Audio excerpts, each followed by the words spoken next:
welcome once again to your class on stress. As you have seen in the last class, we've spoken about what is really stress, what are the two kinds of stress, that is the eustress and distress, or to make it easy, positive stress or negative stress.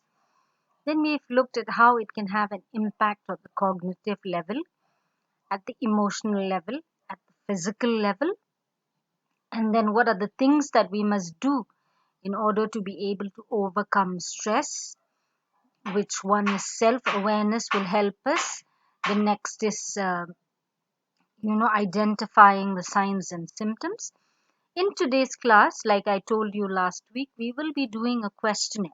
But before we go to that questionnaire, I would like you to go through this TEDx talk which talks about stress. Why I want you to listen to this talk is mainly because how we look at stress in our life will have an impact on us, and that it will, the kind of impact it will have depend a lot on what we think about stress.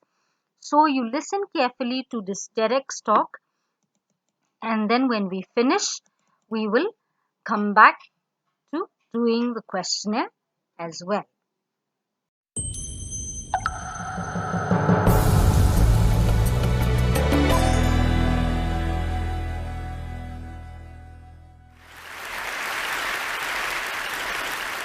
I have a confession to make. But first, I want you to make a little confession to me. In the past year, I want you to just raise your hand if you've experienced relatively little stress. Anyone? How about a moderate amount of stress? Who's experienced a lot of stress? Yeah, me too. But that is not my confession. My confession is this: I'm a health psychologist, and my mission is to help people be happier and healthier. But I fear that something I've been teaching for the last 10 years is doing more harm than good, and it has to do with stress. For years, I've been telling people stress makes you sick. It increases the risk of everything from the common cold to cardiovascular disease. Basically, I've turned stress into the enemy. But I've changed my mind about stress. And today, I want to change yours. Let me start with the study that made me rethink my whole approach to stress. This study tracked 30,000 adults in the United States for 8 years. And they started by asking people, how much stress have you experienced in the last year? They also asked, do you believe that stress is harmful for your health? And then they used public death records to find out who died. Okay, some bad news first. People who experienced a lot of stress in the previous year had a 43% increased risk of dying. But that was only true for the people who also believed that stress is harmful for your health.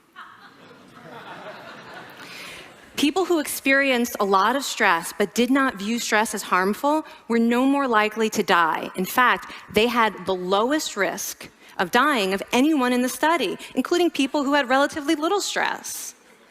Now, the researchers estimated that over the 8 years they were tracking deaths, 182,000 Americans died prematurely, not from stress, but from the belief that stress is bad for you. That is over 20,000 deaths a year. Now, if that estimate is correct, that would make believing stress is bad for you the 15th largest cause of death in the United States last year, killing more people than skin cancer, HIV, AIDS, and homicide. You can see why this study freaked me out. Here I've been spending so much energy telling people stress is bad for your health. So this study got me wondering, can changing how you think about stress make you healthier? And here the science says yes. When you change your mind about stress, you can change your body's response to stress. Now, to explain how this works, I want you all to pretend that you are participants in a study designed to stress you out. It's called the social stress test. You come into the laboratory, and you're told you have to give a 5-minute impromptu speech on your personal weaknesses to a panel of expert evaluators sitting right in front of you. And to make sure you feel the pressure, there are bright lights and a camera in your face, kind of like this. And the evaluators have been trained to give you discouraging nonverbal feedback, like this.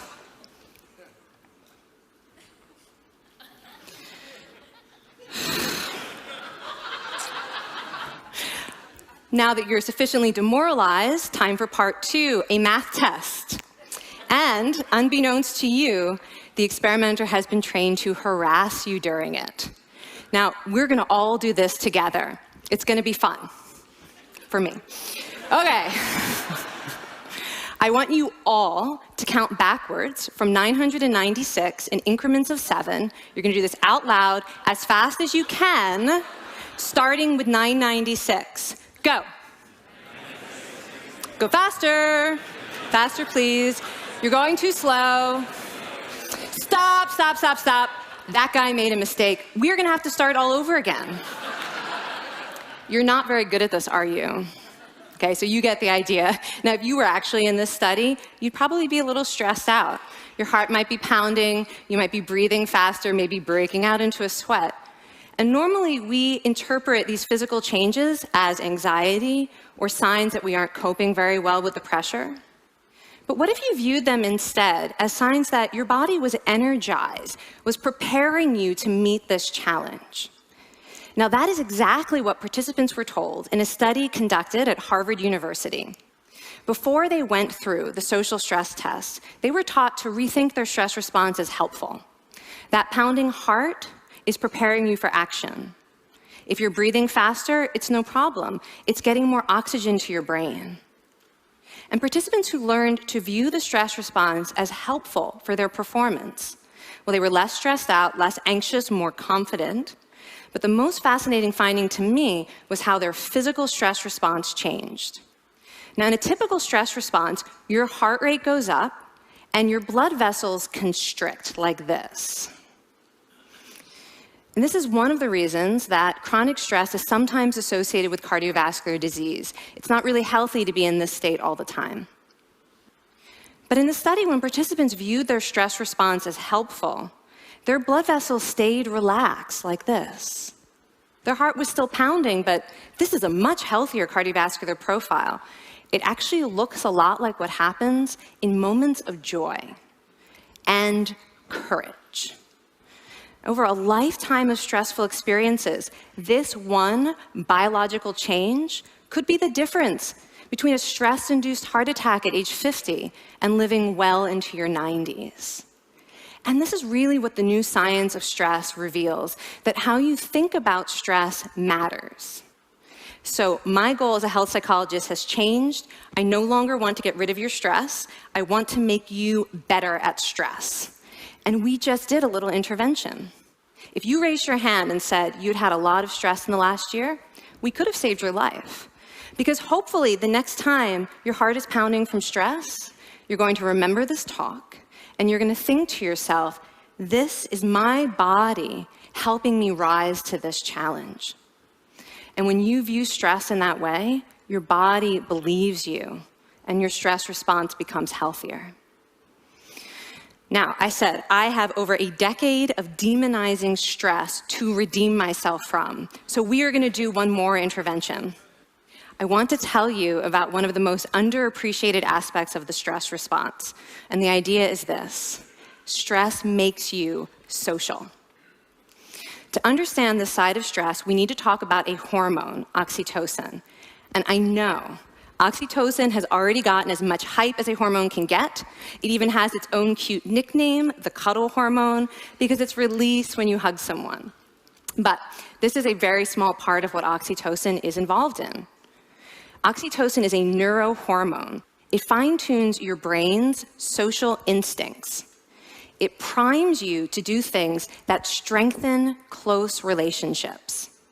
Oxytocin makes you crave physical contact with your friends and family. It enhances your empathy. It even makes you more willing to help and support the people you care about. Some people have even suggested we should snort oxytocin, right, to become more compassionate and caring. But here's what most people don't understand about oxytocin. It's a stress hormone. Your pituitary gland pumps this stuff out as part of the stress response. It's as much a part of your stress response as the adrenaline that makes your heart pound. And when oxytocin is released in the stress response, it is motivating you to seek support. Your biological stress response is nudging you to tell someone how you feel instead of bottling it up. Your stress response wants to make sure you notice when someone else in your life is struggling so that you can support each other. When life is difficult, your stress response wants you to be surrounded by people who care about you. Okay, so how is knowing this side of stress going to make you healthier? Well, oxytocin doesn't only act on your brain, it also acts on your body. And one of its main roles in your body is to protect your cardiovascular system from the effects of stress. It's a natural anti-inflammatory. It also helps your blood vessels stay relaxed during stress. But my favorite effect on the body is actually on the heart. Your heart has receptors for this hormone. And oxytocin helps heart cells regenerate and heal from any stress-induced damage. This stress hormone strengthens your heart. And the cool thing is that all of these physical benefits of oxytocin are enhanced by social contact and social support.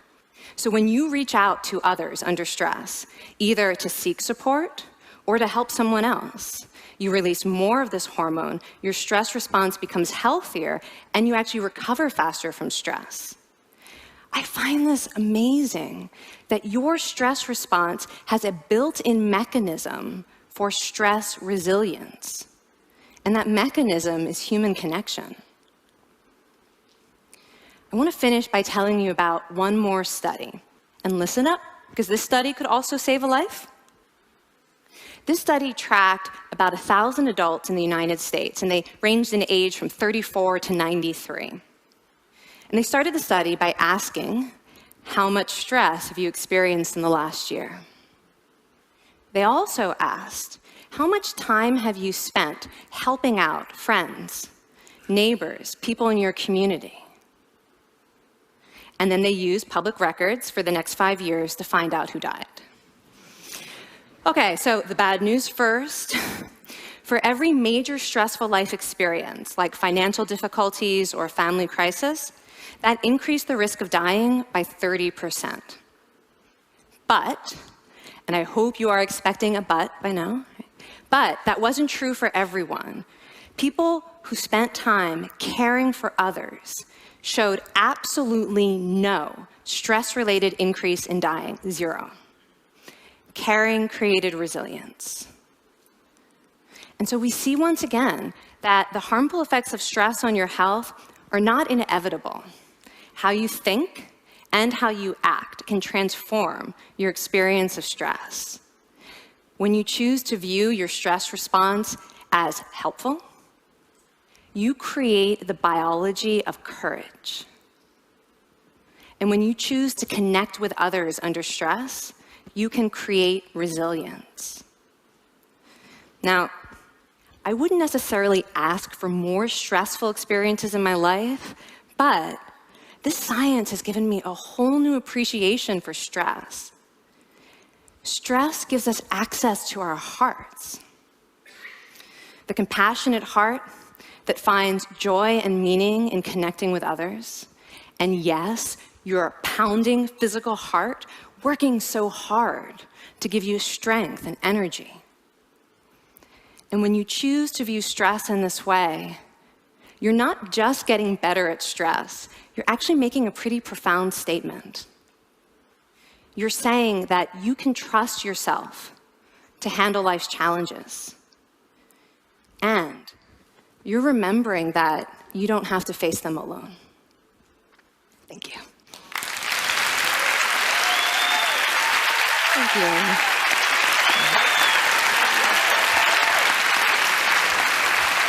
I mean, this is kind of amazing what you're telling us. It seems amazing to me that a belief about stress can make so much difference to someone's life expectancy.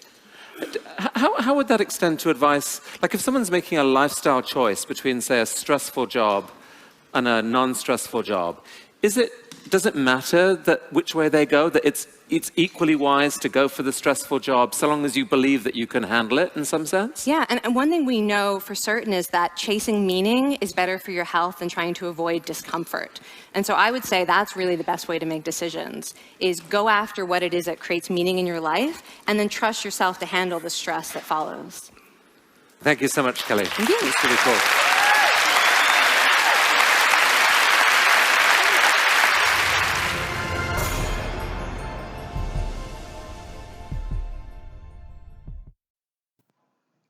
I'm sure you would have enjoyed listening to it, and that maybe for some of us, we would have got an idea that probably yes, our thoughts does really matter. Our thoughts are very important. What we think about a particular situation is very important. And if you want to overcome any situation, 50% depends a lot on what we think about it and what we think we can do about it. So remember, whenever you face any kind of stress, do not think that stress is negative in your life, but rather take it in a much more positive way. Now, quickly, keep your pen and paper ready. We'll go to the questionnaire as well. This questionnaire will show how stress can affect different parts of your life. Now, please listen very carefully. Write the response which best indicates how often you experience each stress indicator during a typical week. When you have answered all the questions, add the point total for each section. Now you will have to rate them accordingly, okay? 5 if you almost or always, that is 5 days in a week, you feel that way. Put a score of 4 if it is most of the time on 3 days a week, let's say. That's an example. Put a score of 3 if it is some of the time, that is on 1 or 1.5 day a week. Okay. 2 if almost never, that is less than 2 hours a week. And 1 if you've never experienced it. Okay. Remember, we don't need to be in a hurry, but you need to be honest if you want to really see what is going on in your life, or if you want to really know about stress in your life. You'll have to be very honest. You don't need to lie. Anyways, you are the only one doing this questionnaire. You don't need to show the score to anyone also. But remember these rating, okay? 5, 4, 3, 2, and 1. So let's take a look at this physical indicator.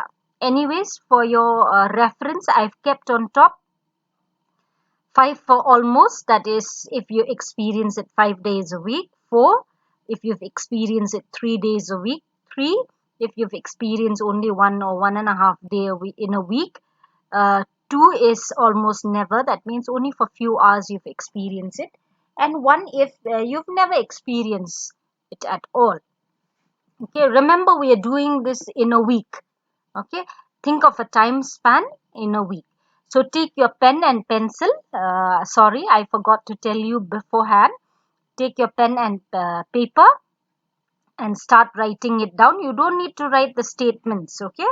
If you really want the statements, you can take from us a little later, but otherwise, look at the screen and just put the rating. Just write number 1, this is the rating. Number 2, this is the rating. Number 3, this, okay? If it's 5, 4, 3, 2, 1, whichever you want to put the rating. Now, number 1, my body feels tense all over. That means there's a jittery feeling. You feel tense. You don't feel too good about your body. So quickly, if it's almost always or 5 days a week, put 5. If it's at least 3 days a week, put 4. If it is 1 or 1.5 day a week, put 3. If it is just for few hours, put 2, and if you've never experienced it in the week, then put 1. Number 2, I have a nervous sweat or sweaty palm. Okay, that means your palm are always sweaty when you have to do something, or when you are tense, or when there's something important that is coming up, whether that goes on for a week or only 3 days or only one and a half day or few hours, or you've never experienced it. So rate accordingly. Number 3, I have a hard time feeling really relaxed. Okay, so put either 5, 4, 3, 2, 1. Number 4, I have severe or chronic lower back pain, not upper back pain. Okay, there's a big difference between these two. Number 5, I get severe or chronic headache. That means a headache which you cannot bear. Okay. Number 6, I get tension or muscle spasms in my face, jaw, neck, or shoulder. Muscle or tension spasm is almost like you cannot move. You feel it so difficult. It's very painful to do anything. Number 7, my stomach quivers or feel upset. You feel like there is something in the stomach that you want to go to the loo all the time, but then you don't feel like going. There's a very confused feeling. I get skin rashes or itching. Remember, the skin reacts very quickly to stress. Okay, for some people, maybe not all, but skin reacts very quickly. I have problems with my bowel, constipation or diarrhea. Okay, we'll move on to number 10. Remember, please note above, I've written for your kind reference the rating scale. Number 10, I need to urinate more than most people. My ulcers in my mouth could be bothers me. Number 12, I feel short of breath after mild exercise like climbing up 4 flight of stairs. That means little bit of walk also. I start feeling short of breath, or I'm panting too much, or I feel like I'm not getting enough air to breathe. Number 13, compared to most people, I have a very small or very large appetite, whichever it is. But here, number 13, please indicate, okay, just for your reference, whether it is very small or very large, so that you will understand for yourself. My weight is more than 15 pounds higher than what it is recommended for a person with my height and build. That means you are overweight, okay, by 15 pounds. Then I eat or smoke tobacco. Next, number 16. Again, for your reference, the rating scale is above. Number 16, I get sharp chest pain when I'm physically active. That means you feel like there's something poking. Okay. I lack physical energy. I do a little bit of work also. I feel tired. When I'm resting, my heart beats more than 100 times a minute. Remember, all these things you would have not gone for a test with the doctor, okay? But it's just a feeling that you have. Number 19, because of my busy schedule, I miss at least 2 meals during the week. So you have to think properly whether that happens to you or no. I don't really plan my meal for balanced nutrition. That means I just eat whatever I get. I spend less than 3 hours a week. Okay, not 3 hours a day, but 3 hours a week getting vigorous physical exercise like running or playing basketball, football, tennis, swimming, etc.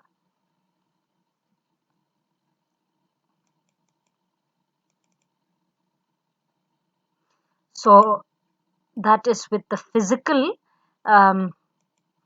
What you do is, at the end of this physical, if you've put all the ratings, now you put one slot or one small space that you can put the total of all your ratings for the physical indicator. Okay, now let's go to sleep indicator.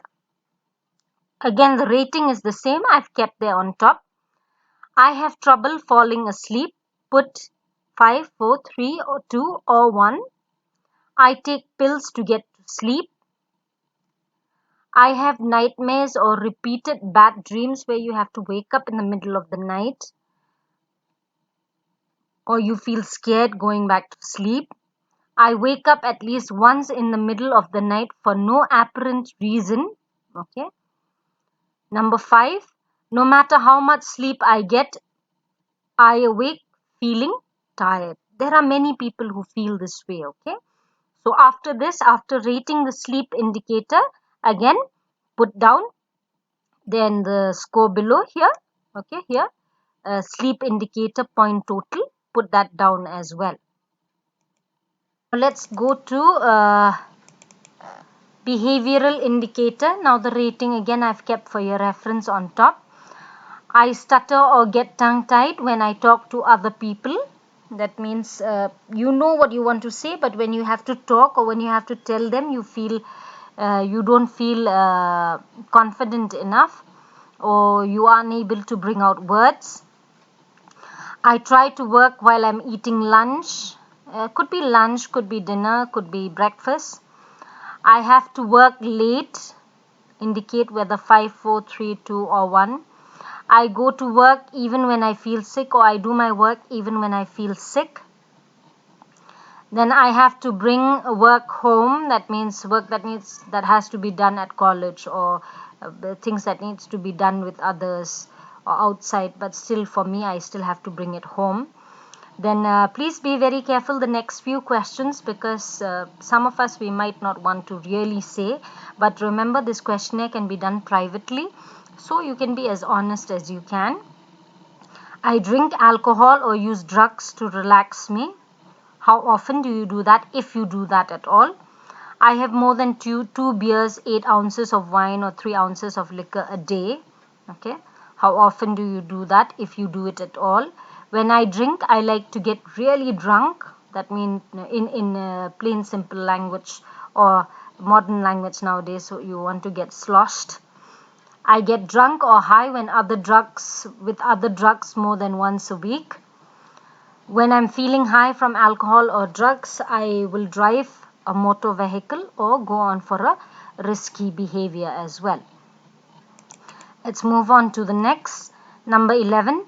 I tend to stumble while walking or have more accidents than other people. How often does that happen to me?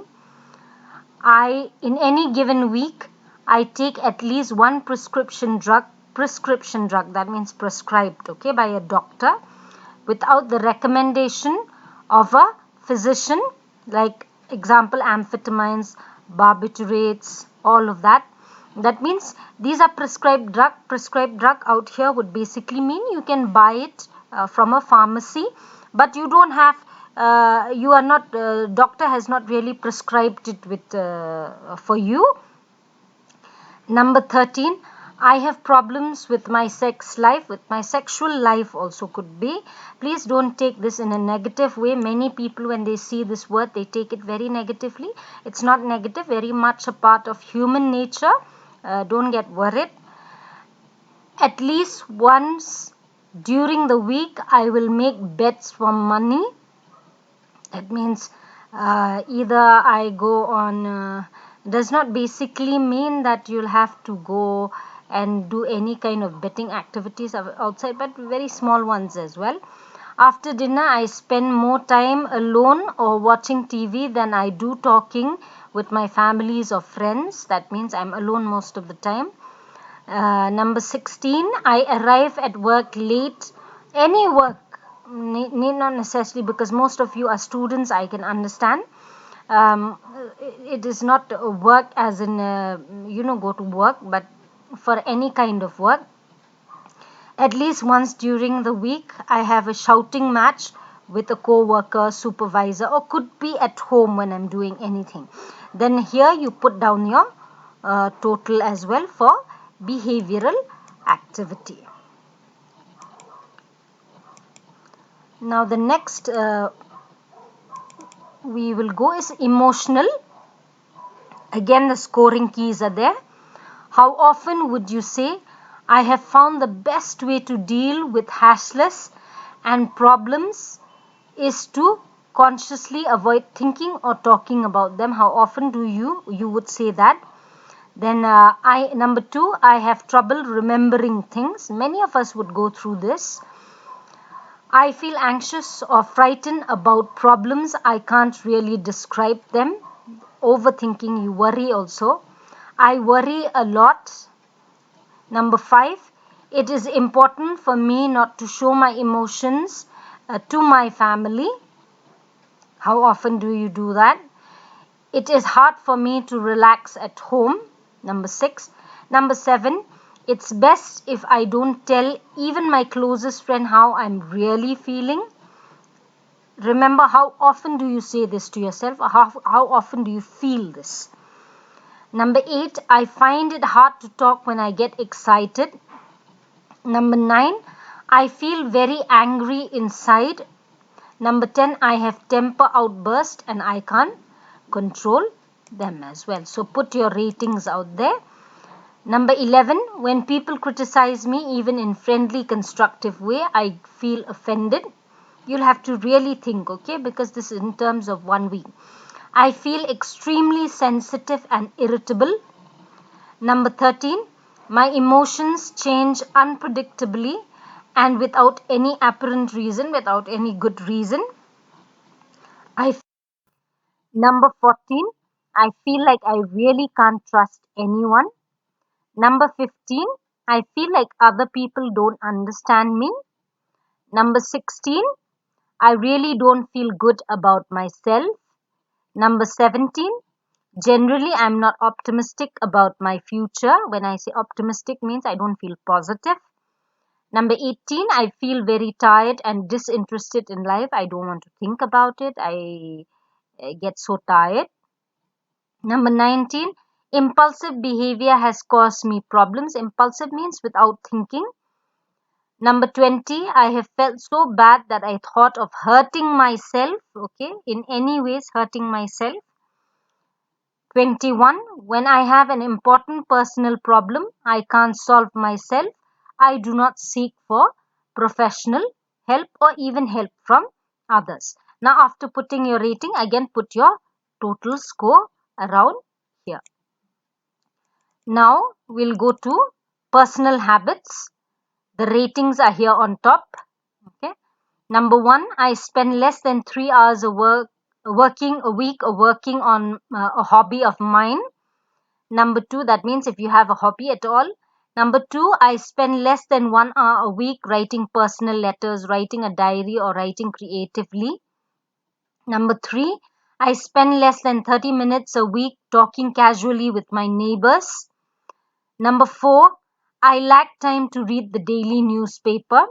Number 5, I watch television for entertainment more than 1 hour a day. So put your ratings out there, okay? Number 6, I drive a motor vehicle faster than the speed limit for the excitement and challenge of it. That is if you're driving. Number 7, I spend less than 30 minutes a day working towards a life goal or ambition or even think about it, okay? Number 8, my day-to-day living is not really affected by my religious belief or my philosophy of life. That means what I believe in does not really coordinate at all. Number 9, when I feel stressed out, it is difficult for me to plan time and activities to constructively release my stress. Now again, put your total score here. If you feel I'm going too fast, you can pause and at the same time do the questionnaire, do the rating. Now we are done with all the rating. So now what we'll do is from your total score, okay, you will have to look. No single question in this questionnaire proves you are experiencing stress. But by looking at the results of the groups of questions, it may be possible to define what area of your life stress affects the most. To determine these areas, add the circle number in your in each section and mark the point total for each section with an X or a circle on an appropriate box, or you can write it down as well. For example, among physical, if you see the total, if it is 22, you put a circle here, 22. If it is 48, put 48 here. Then sleep, if it is 5, put here, okay, or if it is 8. So you see where you are, okay. This section will tell that stress is very low, it's not affecting so much. Medium here, high here, very high, and dangerous. Now it is up to you to decide, okay. For many of you who might be having very low, then you just need to be aware in the future. For those who have medium, probably you can start working on it by becoming more aware of what you're doing. If you're having high, then you really need to start taking steps to improve your own life. Very high could become dangerous for you as well, because you never know what is going to happen next. Then if you are at a dangerous level, you need to talk to someone, or you at least talk to your family member, so that you can take steps, so that stress will not affect your life in such a way that it will be difficult for you to even deal with it at all. Note the areas where you showed very high or danger levels of stress.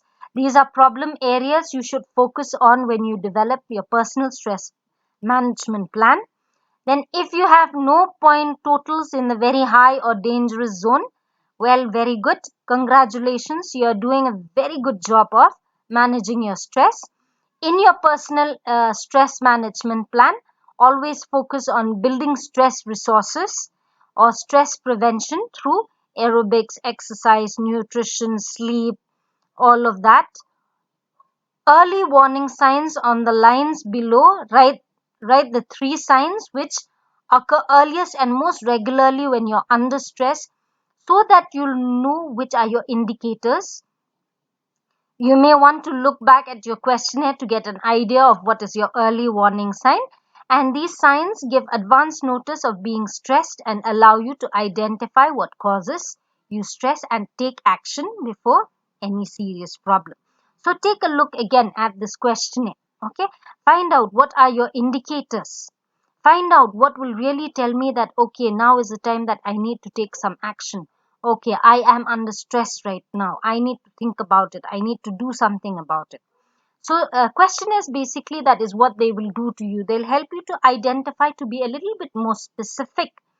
So if you feel that maybe the questionnaire that you did just now haven't really given you much thought, or you haven't been able to get any idea much, go through it once more so that you'll know, and then write down the points, because this is on screen, so you might not be able to note down, to underline it or to tick.